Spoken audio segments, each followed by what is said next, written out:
Today we're going to talk about 10 things not to say to a depressed or anxious person. Just writing down this list, we were like, no one says that. Yeah, they do, because we've both either had an experience of it and it's a bit scary. Actually, we're going to tell you what to say to a depressed friend, family member, loved one, us if you see us in the street. This is what to say and not what to say. 1. Cheer up. It makes my whole body tense. Like, this is a life choice that we are choosing. We're choosing to just be sad. Number 2. It could be worse. If you had a broken leg, people would go around your broken leg, they'd write on your cast, they'd watch out, they'd give you a helping hand up, but because you've got an invisible illness, they're like... And this is what's so difficult about it, and this is what people don't necessarily, or it comes out of their mouth before they've had a chance to censor it. Number 3, but you don't look depressed. I get this a lot, especially on Instagram, because I put up nice pictures and I've got, you know, just simple things like putting makeup on. Oh, you've put makeup on today. If you don't look like a hobo or something. I know. It's not the case. Yeah. Number 4, are you sure you're not sad? I mean, I've thought about it for the last 10 years and I've decided that this might be an illness. And this is what's so dangerous about our conversations around depression and around anxiety, because we're constantly, people are trying to lift you out of it. A lot of these things are said, you know, with a very well-meaning and amazing intentions. Yeah, but it's just not something that can be fixed. Can't put a plaster on depression. No. Number 5, you just need an early night. Insert cup of tea, hot bath. I think I've had a lot of those sent to me. How are your early nights going? Yeah. Because Mary goes to bed at 9. I do. So an early night is a regular thing for me, and sleep is super important. But it hasn't cured your depression. It hasn't. No, funny that. Number 6, no one ever said life was fair. I think because as a depressed person, I mean, you might disagree, but I definitely have all these internal monologues where I ask myself all these questions anyway.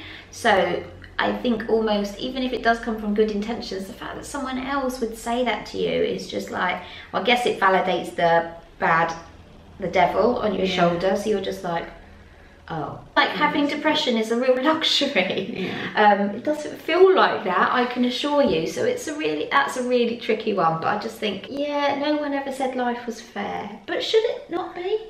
Should it not be the best it can? For you, yes. Yeah. And we're also unique, and it just doesn't look the same for everybody, does it? Number 7, stop feeling sorry for yourself.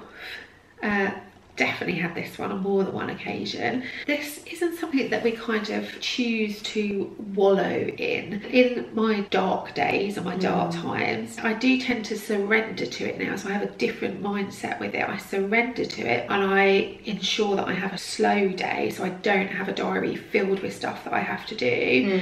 But I certainly don't have an opportunity, certainly as mothers, we do not have, I would have liked nothing more than to put my Bridget Jones pants on, take myself to bed and just not get up. And sometimes, you know, going to bed is us taking care of ourselves. Like me putting my big girl pants on and going to bed, depending on what's happened, which way the wind goes, that might be the only way I can survive that day. So, and you call it hibernating, don't you? Yes. And you're really good at communicating, actually, because you say it to me, don't you? But only with you, maybe, though. Oh, really? Well, I don't see everyone on a daily basis.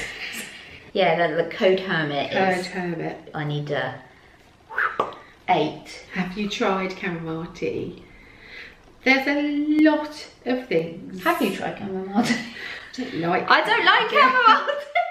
I've tried gin, I've tried vodka, none of it's worked. No. So chamomile tea, I mean, I'm putting it out there now, is probably not going to cut it. But there's always somebody with a story from a friend of a friend, or an auntie, or in Scotland or whatever. Oh, I know so-and-so that was depressed and she had chamomile tea and it totally fixed her. Totally lifted her out, and it probably wasn't actually the chamomile tea. We want a fix, and we want something to help, and this is the tough bit. I think it is also how people say stuff as well, isn't it? Number 9, I don't have time to be depressed.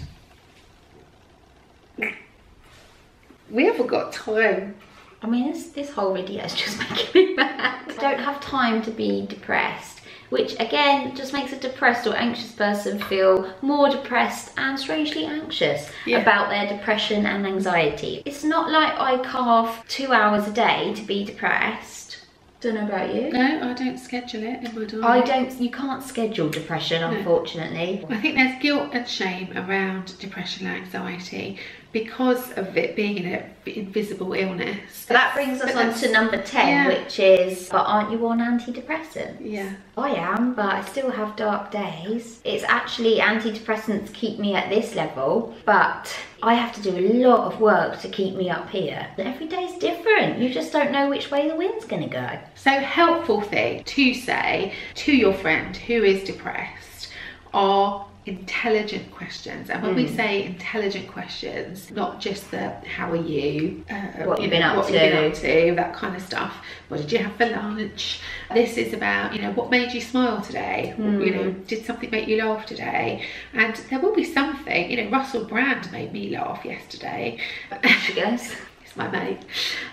He's not, it's in his book, and it was a very funny bit. Ask them what they like to be asked, or how they like to talk about their depression. Would they like to talk about it? And just letting them know that you're there. And they're not alone. Yeah. I mean, especially for me, I don't know if I have to hide it. I don't know if you want to know. I don't know if you think I'm being selfish by talking about it, and I don't want to take over the conversation with my sadness, because if anything, I'm looking for a distraction anyway. So I just think, lay it on the table. Yes.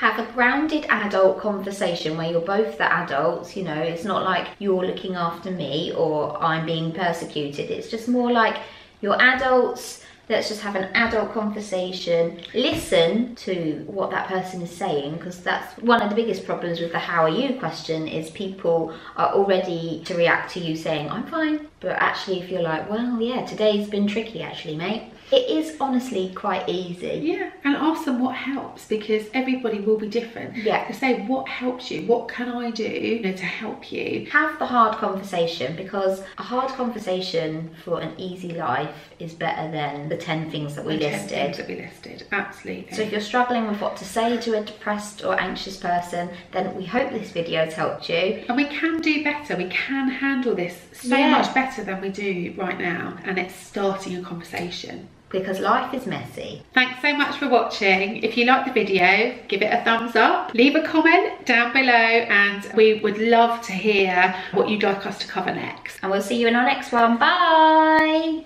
Am I making any sense? Yeah. But to me, maybe not to anyone else. Oh, mate. The more you know who you are and what you want, the less you let things upset you.